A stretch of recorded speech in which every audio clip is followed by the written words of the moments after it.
Programme मसले ਵਿੱਚ ਅੱਜ ਦੀ ਸਾਡੀ ਚਰਚਾ ਹੋਣ ਜਾ ਰਹੀ ਹੈ ਪੰਜਾਬ ਵਿਧਾਨ ਸਭਾ ਦਾ ਬਜਟ ਇਜਲਾਸ ਜੋ ਕਿ ਮੁਕੰਮਲ ਹੋ ਚੁੱਕਾ ਹੈਗਾ ਲੇਕਿਨ ਮੰਦਭਾਗੀ ਗੱਲ ਇਹ ਰਹੀ ਵੀ ਇੱਕ ਵਾਰ ਫੇਰ ਪੰਜਾਬ ਵਿਧਾਨ ਸਭਾ ਦੇ ਵਿੱਚ ਇੱਕ ਹੋਰ ਸੈਸ਼ਨ ਪੇਂਟ ਚੜ ਗਿਆ ਹੈਗਾ ਬਲੀ ਚੜ ਗਿਆ ਹੈਗਾ ਉਸ ਟਕਰਾਅ ਦੀ ਜੋ ਕਿ ਸੱਤਾਧਾਰੀ ਧਿਰ ਤੇ ਵਿਰੋਧੀ ਪਾਰਟੀ ਦੇ ਵਿੱਚ ਪਿਛਲੇ ਕਈ ਸੈਸ਼ਨਾਂ ਤੋਂ ਲਗਾਤਾਰ ਵੇਖੀ ਜਾਂਦੀ ਹੈ ਖਾਸ ਕਰਕੇ 2012 ਦੀਆਂ ਵਿਧਾਨ ਸਭਾ ਚੋਣਾਂ ਤੋਂ ਬਾਅਦ ਅਸੀਂ ਵੇਖਿਆ ਹੈਗਾ ਇਸ ਕਿਸਮ ਦੇ ਹੰਗਾਮੇ ਹੋਏ ਨੇ ਵਿਧਾਨ ਸਭਾ ਦੇ ਵਿੱਚ ਜੋ ਕਿ ਸ਼ਾਇਦ ਪਹਿਲਾਂ ਨਹੀਂ ਦਰਜ ਕੀਤੇ ਗਏ लेकिन बजट सैशन एक अपने आप थलड़े पद्धर की एक मिसाल सी जिस विच की बहुत ही ज़्यादा वखरे किस्म का हंगामा कुछ हद तक हिंसा भी वेखी गई कि साडियां जनतक सरोकारां नूं छड्डियां होया साडे विधायकां ने कुछ ऐसा रस्ता फड़ लिया जिस विच की नुकसान जमहूरी ते संसदी कदरां कीमतां दा होना तय सीगा सदन की कार्रवाई बजट वर्गे अहम मतियां की गलबात उन्हां च सुझाव की सन कई ऐसे बिल भी अज पास होए सन जिन्हां ते चर्चा नहीं हो पाई सत्ताधारी धिर दे ही नेतावां वल्लों विरोधी धिर दे विधायकां दे भी सवाल चुकने पे उन्हां ते एक तरफा लगभग जिहड़ी कार्रवाई सदन दे विच होई उसनूं अगे वधदा असीं वेखिया हैगा अहम सवाल बार बार इस जहन विच यही आ रहा हैगा भी कदों तक साडीआं संसदी कदरां कीमतां इसी तरीके नाल उन्हां नाल खिलवाड़ हुंदा रहेगा उस वक्त जदों कि विरोधी धिरां हमेशा ही इस गल की शिकायत करदे रहे ने भी सरकार के इशारे उत्ते जिहड़े विधान सभावां दे सैशन हुंदे ने बहुत छोटे बुलाए जाते हैगे ने बहुत सीमित समय लई बुलाया जाता है तो लोगों के जिहड़े इशूज़ हैगे ने उन्हां नूं एड्रैस करन दा बहुत ही लिमिटेड समा सरकारां या विधायकां नूं मिलदा हैगा उस वक्त की इस किस्म के टकराव नूं टालिया नहीं जाना चाहिए सी या नहीं जाया जा सकता सीगा ये कुछ चीज़ां जहन विच हैगियां ने ते जे लोगों के इशूज़ विधान सभावां दे विच इस सैशनां के जरिए ना एड्रैस हो पान तो उसका जिम्मा किस ते उत्ते आना चाहिए कि कोई आम सहमति बनाए जाने की लोड़ हैगी सत्ताधारी धिर ते विरोधी धिरां दे विच ओह जिहड़ा कुड़त्तन दा माहौल इस बार एक बार फिर दोबारा अपने निगार ते असी पहुँचता होया वेख्या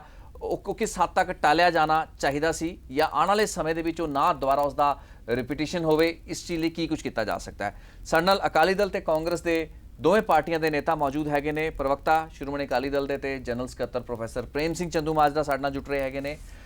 इस दे नाल ही रिपजीत सिंह बराड़ साहब पंजाब प्रदेश कांग्रेस कमेटी के जनरल सकत्तर साडे नाल हैगे ने बहुत बहुत स्वागत है दोवें मेहमानों का सब तो पहला चंदूमाजरा जी हालांकि इस विधान सभा के असीं जो कुछ वेख्या तुसीं भावें विधान सभा का हिस्सा नहीं हो जिवें बराड़ साहब भी नहीं हैगे ने लेकिन जो कुछ असीं बाहरों वेख्या वो अपने आप शर्मसार कर देने वाला सीगा विधायकों वालों जो कुछ किया गया लेकिन ये चीज़ समझनी पैनी हैगी भी as a leader of house या जो स्पीकर साहब की भूमिका रही उस विच डेडलॉक नूं क्यों रोकया नहीं जा सकिया उसनूं क्यों एवर्ट नहीं किया जा सकिया सदन की कार्रवाई नूं तोरे रखना सरकार की या स्पीकर साहब की जिम्मेवारी होंदी है सत्ताधारी धिर दे रवैये ते बहुत कुछ डिपेंड करता है क्यों इस बार फिर एक बार फिर असीं बजट सैशन नूं इसी किस्म के टकराअ दी पेंट चढ़दे होए वेख्या रतेश जी जिस तरह पंजाब की विधान सभा में सैशन के दौरान होया ये बहुत मंदभागा सी दुखदाई सी और इनू किसी ने भी चंगा नहीं समझा क्योंकि लोक राज का मतलब हुंदा लोकां दा लोकां लई लोकां राही और लोग जिहड़े ने फतवा दिंदे ने एक तां उस धिर नूं भी जिहड़ी राज करे उस धिर ने दफ्तर 'च बैठ के कलम दे राही लोकां दे भले लई नीतियां घड़नियां हुंदियां प्रोग्राम बनाउणे हुंदे ने ते जिहड़ी विरोधी धिर नूं फतवा दिंदे ने भी तुसीं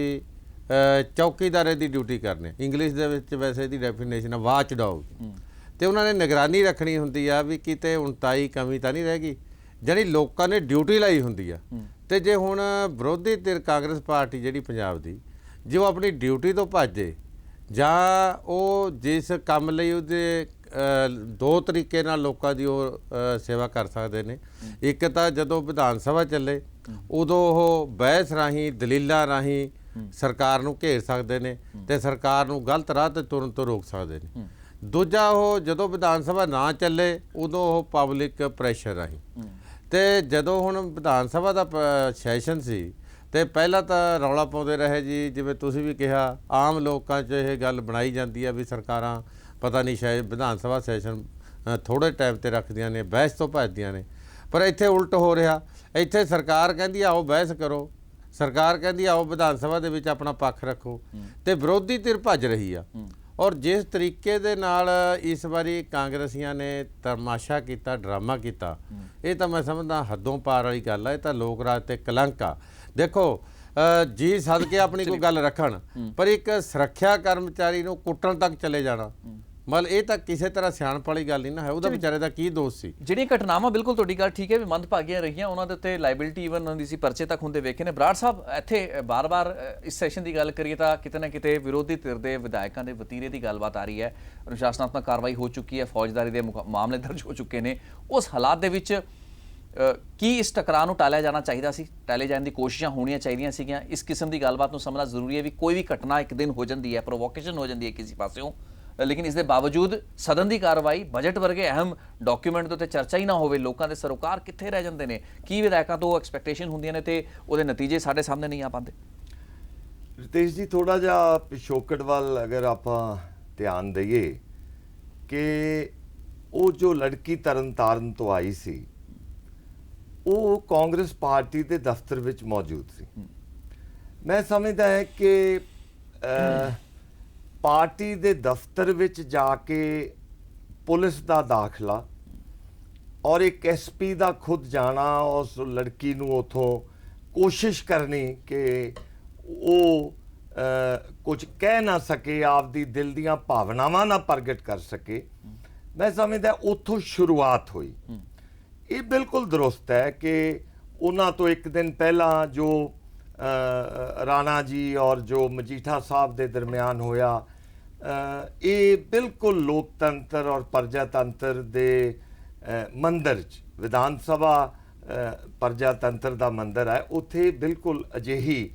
ਕਾਰਵਾਈ ਨਹੀਂ ਹੋਣੀ ਚਾਹੀਦੀ। ਪਿਛਲੇ ਸੈਸ਼ਨ ਦੇ ਦੌਰਾਨ, ਪਿਛਲੇ ਸੈਸ਼ਨ ਦੇ ਦੌਰਾਨ ਔਰ ਇਸ ਸੈਸ਼ਨ ਦੇ ਦੌਰਾਨ ਜੋ ਕੁਝ ਹੋਇਆ, ਇਹ ਬਿਲਕੁਲ ਨਿੰਦਨਯੋਗ ਹੈ, ਬਿਲਕੁਲ ਦਰੁਸਤ ਹੈ। ਲੇਕਿਨ ਸੱਤਾ ਧਿਰ ਦੀਆਂ ਜੋ ਜ਼ਿੰਮੇਵਾਰੀਆਂ ਬਣਦੀਆਂ ਸਨ, ਸਰਦਾਰ ਪ੍ਰਕਾਸ਼ ਸਿੰਘ ਬਾਦਲ ਦੀ ਜੋ ਲੀਡਰ ਆਫ ਦ ਹਾਊਸ ਹੋਣ ਦੇ ਨਾਤੇ ਔਰ ਸਪੀਕਰ ਸਾਹਿਬ ਦੀਆਂ ਜੋ ਸਹੀ ਜ਼ਿੰਮੇਵਾਰੀਆਂ ਬਣਦੀਆਂ ਸਨ, ਕਿਤੇ ਕਿਤੇ ਉਹਨਾਂ ਵਿੱਚ ਵੀ ਕਮੀ ਰਹੀ ਔਰ ਵਿਰੋਧੀ ਧਿਰ ਦੇ ਆਗੂ ਨੂੰ ਆਪਦੀ ਗੱਲ ਨਾ ਕਰ ਦੇਣੀ ਔਰ ਫਰਸਟ੍ਰੇਟ ਕਰ ਦੇਣਾ ਵਿਰੋਧੀ ਮੈਂਬਰਾਂ ਨੂੰ,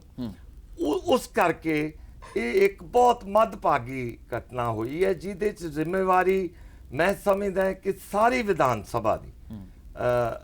ਇਹ ਇੱਕ ਜੁਆਇੰਟਲੀ ਟਾਲਿਆ ਜਾ ਸਕਦਾ ਸੀ। ਔਰ ਬਾਦਲ ਸਾਹਿਬ ਵਰਗੇ ਵੈਟਰਨ ਲੀਡਰ, ਔਰ ਮੈਂ ਤੁਹਾਨੂੰ ਚੇਤੇ ਕਰਾਵਾਂ ਕਿ ਪਿਛਲੀ ਵਿਧਾਨ ਸਭਾ 'ਚ ਕੁਝ ਅਜਿਹਾ ਮੌਕਾ ਆਇਆ ਤੇ ਮੈਂ ਬੜੇ ਠਰਮੇ ਨਾਲ ਬਾਦਲ ਸਾਹਿਬ ਨੂੰ ਬੇਨਤੀ ਕੀਤੀ ਕਿ ਬਾਦਲ ਸਾਹਿਬ, ਤੁਹਾਨੂੰ ਉਹ ਪਲ ਯਾਦ ਹੋਣਗੇ ਕਿ ਜਦੋਂ ਮਨਾਜ਼ ਸਾਹਿਬ ਸਪੀਕਰ ਸਨ ਔਰ ਤੁਹਾਡੇ ਸ਼੍ਰੋਮਣੀ ਅਕਾਲੀ ਦਲ ਦੇ MLAs ਨੇ ਮਨਾਜ਼ ਸਾਹਿਬ ਦੀ ਪਗੜੀ ਤੱਕ ਲਾ ਦਿੱਤੀ ਸੀ। ਸੋ ਇਹੋ ਜਿਹੀਆਂ ਗੱਲਾਂ ਨੂੰ ਅਵੋਇਡ ਕਰਨਾ ਔਰ ਇਹਦੇ ਸੀਨੀਅਰ ਆਗੂ ਦੀ ਹਾਜ਼ਰੀ 'ਚ ਹੋ ਸਕਦਾ ਸੀ, ਔਰ ਅੱਗੇ ਤੋਂ ਮੈਂ ਸਮਝਦਾ ਦੋਵਾਂ ਪਾਰਟੀਆਂ ਨੂੰ ਇਸ ਗੱਲ ਨੂੰ ਧਿਆਨ 'ਚ ਰੱਖ ਕੇ ਉਸ ਪ੍ਰਜਾਤੰਤਰ ਦੇ ਮੰਦਰ ਨੂੰ, ਜਿੱਥੇ ਲੋਕ ਹਿੱਤਾਂ ਦੀ ਗੱਲ, ਲੋਕਾਂ ਦੇ ਮਸਲੇ ਵਿਚਾਰੇ ਜਾਂਦੇ ਹੈ, ਉਹਨੂੰ ਉਸ ਲਈ ਵਰਤਣਾ ਜਾਇਜ਼ ਹੋਏ। ਚੰਦੂ ਮਹਾਰਾਜ ਜੀ, ਘਟਨਾਵਾਂ ਤੇ ਆਪਾਂ ਜਾਈਏ, ਚਾਹੇ ਤਰਨਤਾਰਨ ਦੀ ਪੀੜਤ ਜਿਹੜੀ ਮਹਿਲਾ ਨੂੰ ਅੰਦਰ ਲਿਜਾਣਾ ਸੀ, ਕਿਵੇਂ ਲਿਜਾਣਾ ਸੀ, ਉਹਦੇ 'ਚ ਕੀ ਸਹੀ ਸੀ, ਕੀ ਗਲਤ ਸੀਗਾ, ਇਹ ਸਾਰੀ ਗੱਲਾਂ ਬਾਤਾਂ ਤੇ ਵਿਚਾਰ ਹੋ ਸਕਦਾ ਹੈਗਾ।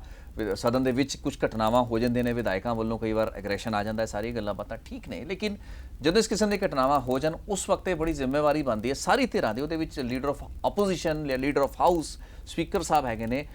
2 ਦਿਨ ਪਹਿਲਾਂ ਗੱਲਬਾਤ ਬਹੁਤ ਸੁਚੱਜੇ ਢੰਗ ਨਾਲ ਤੁਰ ਰਹੀ ਸੀ, ਪੁਰਾਣੇ ਵਿਵਾਦ ਨੂੰ ਇੱਕ ਤਰੀਕੇ ਨਾਲ ਵਿਰਾਮ ਦੇ ਦਿੱਤਾ ਗਿਆ ਸੀਗਾ, ਲੇਕਿਨ ਅਚਾਨਕ ਇਸ ਕਿਸਮ ਦੀ ਘਟਨਾ ਹੋ ਗਈ ਤੇ ਉਸ ਤੋਂ ਬਾਅਦ ਅਸੀਂ ਪੂਰਾ ਸੈਸ਼ਨ ਦੇਖਿਆ ਕਿਸ ਤਰੀਕੇ ਨਾਲ ਮੌਕ ਵਿਧਾਨ ਸਭਾ ਬਾਹਰ ਲਾਈ ਜਾਂਦੀ ਰਹੀ ਵਿਰੋਧੀ ਪਾਰਟੀ ਵੱਲੋਂ। ਇਹਦੇ ਵਿੱਚ ਕਿਉਂ ਇਹ ਟਕਰਾਅ ਟਾਲਿਆ ਨਹੀਂ ਜਾ ਸਕਿਆ? ਕੀ ਸੱਤਾਧਾਰੀ ਧਿਰ ਨੇ ਆਪਣੇ ਵੱਲੋਂ ਕੋਈ ਪਹਿਲ ਕੀਤੀ, ਜਾਂ ਜੋ ਉਹਨਾਂ ਦੀ ਗੱਲ ਕਹੀ ਹੈ ਵੀ ਸਦਨ ਦੇ ਫਲੋਰ ਤੇ ਤੁਸੀਂ ਇੰਨਾ ਕੁ ਫਰਸਟ੍ਰੇਟ ਕਰਤਾ, ਉਹਨੇ ਦੇ ਵਿੱਚ ਭਾਵੇਂ ਤੁਹਾਡੀ ਸਿਆਸੀ ਮਹਾਰਤ ਦਾ ਝਲਕ ਜ਼ਰੂਰ ਦਿਸਦੀ ਹੈ ਵੀ ਤੁਸੀਂ ਆਪਣੇ ਵਿਰੋਧੀ ਧਿਰਾਂ ਨੂੰ ਫਰਸਟ੍ਰੇਟ ਕਰਤਾ, ਲੇਕਿਨ ਐਸੀ ਫਰਸਟ੍ਰੇਸ਼ਨ ਜਾਂ ਐਸੀ ਕਾਬਲੀਅਤ ਕਾਦੀ ਜੋ ਕਿ ਲੋਕਾਂ ਦੇ ਸਰੋਕਾਰਾਂ ਦੇ ਨਾਲ ਹੀ ਕਿਸੇ ਤਰੀਕੇ ਦਾ ਖਿਲਵਾੜ ਦਾ ਸਬਬ ਬਣ ਜੇ? ਨਹੀਂ, ਟਾਲਿਆ ਕਿਉਂ ਨਹੀਂ ਜਾ ਸਕਿਆ ਤਾਂ ਆਪ ਹੀ ਦੱਸਤਾ ਰਵਦੀਪ ਜੀ ਨੇ, ਬਰਾੜ ਸਾਹਿਬ ਨੇ, ਕਿ ਨਹੀਂ ਮੰਨ ਗਏ ਤੁਹਾਡੀ ਪੋਲੀਟੀਕਲ ਮਾਰ ਤਾਂ ਮੰਨ ਗਏ, ਅਸੀਂ ਉਹਦੇ 'ਚ ਤਾਂ ਕੋਈ ਗੱਲ ਨਹੀਂ। ਇਹਨਾਂ ਦੇ ਵਿੱਚ ਇੰਨੀ ਆ ਗਈ, ਬਾਰ-ਬਾਰ ਹਾਰਾਂ ਨੇ ਇੰਨੀ ਫਰਸਟ੍ਰੇਸ਼ਨ ਲਿਆਤੀ। ਜਾਂ ਮੈਂ ਇਹ ਕਹਿ ਸਕਦਾ ਵੀ ਇਹਨਾਂ ਦੇ ਨਵੇਂ ਪ੍ਰਧਾਨ ਨੇ ਇਹ ਨਵੇਂ ਚੁਣੇ ਹੋਏ MLA ਨੂੰ ਇੰਨਾ ਚੁੱਕਦਾ, ਜਿਵੇਂ ਚੁੱਕੀ ਹੋਈ ਲੰਬੜਾਂ ਦੀ ਥਾਣੇਦਾਰ ਦੇ ਬਰਾਬਰ ਬੋਲੇ, ਉਹ ਕੰਮ ਹੋਇਆ। ਉਹ ਪਹਿਲੇ ਕੈਪਟਨ ਤੋਂ ਵੱਧ ਨੰਬਰ ਬਣਾਉਣ ਦੇ ਚੱਕਰ 'ਚ ਇਹਨਾਂ ਨੂੰ ਚੁੱਕ ਕੇ ਅੱਗ ਲਾਈ ਡੱਬੂ ਕੰਧ ਤੇ ਆ ਲੰਘਦਾ ਹੋਇਆ ਤੇ ਇਹਨਾਂ ਨੂੰ ਉਂਗਲ ਲਾ ਕੇ ਬਾਜਵਾ ਸਾਹਿਬ। ਮੈਂ ਤੁਹਾਨੂੰ ਸਾਫ਼ ਦੱਸਦਾ, ਪਹਿਲੀ ਗੱਲ ਤਾਂ ਰਤੇਸ਼ ਦੀ ਗੱਲ ਇਹ ਆ, ਇਹਨਾਂ ਨੇ ਬਰਾੜ ਸਾਹਿਬ ਨੇ ਕੀਤਾ, ਉਹ ਲੜਕੀ ਜਿਹੜੀ ਪੀੜਤ ਲੜਕੀ ਭਾਵੇਂ ਕੋਈ ਵੀ ਹੋਵੇ, ਦੇਖੋ ਵਿਧਾਨ ਸਭਾ ਦੇ ਕੰਪਲੈਕਸ ਦੇ ਵਿੱਚ ਬਿਨਾਂ ਸਪੀਕਰ ਦੀ ਆਗਿਆ ਤੋਂ ਕੋਈ ਆ ਨਹੀਂ ਸਕਦਾ। ਇਹ ਤਾਂ ਆਪ ਐਮਐਲਏ ਰਹੇ ਨੇ, ਰੂਲਸ ਰੈਗੂਲੇਸ਼ਨ ਸਾਰੇ ਚਲਿਏ, ਮੈਂ ਜਾਣਦੇ ਕਹਿੰਦਾ ਘਟਨਾਵਾਂ ਨੂੰ ਪਿੱਛੇ ਛੱਡੀਏ ਨਾ, ਅਦਰਵਾਈਜ਼ ਤਾਂ ਪਿੱਛੇ ਛੱਡਦੇ ਆ, ਆਪਾਂ ਉਹਨਾਂ ਤੇ ਚਰਚਾ ਨਹੀਂ ਕਰਦੇ। ਪਰ ਜਦੋਂ ਇਹੀ ਮਤਲਬ ਭਾਗੀ ਘਟਨਾ ਉਹ ਲਿਆਏ, ਜਿਵੇਂ ਚੋਰ ਨਾਲੇ ਚਤਰਾਈ, ਨਾਲੇ ਤਾਂ ਚੋਰੀ ਚੋਰੀ ਲੈ ਕੇ ਆਏ ਤੇ ਫਿਰ ਉਹ ਤੇ ਮਿੱਟੀ ਪਾਉਂਦੇ ਸੀ, ਤੇ ਇਸ ਕਰਕੇ ਜੇ ਸਪੀਕਰ ਸਾਹਿਬ ਨੇ ਟੋਕਾ ਟਾਕੀ ਕੀਤੀ ਤਾਂ ਉਹਦੀ ਪਗੜੀ ਤੱਕ ਹੱਥ ਪਾਉਣ ਨੂੰ ਚਲੇ ਗਏ, ਉਹਦੀ ਕੁਰਸੀ ਤੇ ਜਾ ਕੇ ਬੈਠ ਗਏ। ਮਤਲਬ ਉੱਥੇ ਦਲੀਲ ਨਾਲ ਗੱਲ ਕਰ ਸਕਦੇ ਸੀ ਵੀ ਬਾਦਲ ਸਾਹਿਬ ਅਸੀਂ ਪੀੜਤ ਲੜਕੀ ਨੂੰ ਲੈ ਕੇ ਆਏ ਆ, ਉਹ ਆਪਣਾ ਦੁੱਖ ਦੱਸਣਾ ਚਾਹੁੰਦੀ ਆ, ਉਹਦੀ ਗੱਲ ਸੁਣ ਲਓ। Leader of the opposition house 'ਚ ਜੋ ਮਰਜ਼ੀ ਕਹੇ, ਉਹਨਾਂ ਨੂੰ ਮੌਕਾ ਮਿਲ ਸਕਦਾ। ਬਾਦਲ ਸਾਹਿਬ ਨੂੰ ਮਿਲ ਕੇ ਜੋ ਮਰਜ਼ੀ ਕਹਿਣ, ਮੌਕਾ ਦਿੰਦੇ ਨੇ ਉਹ।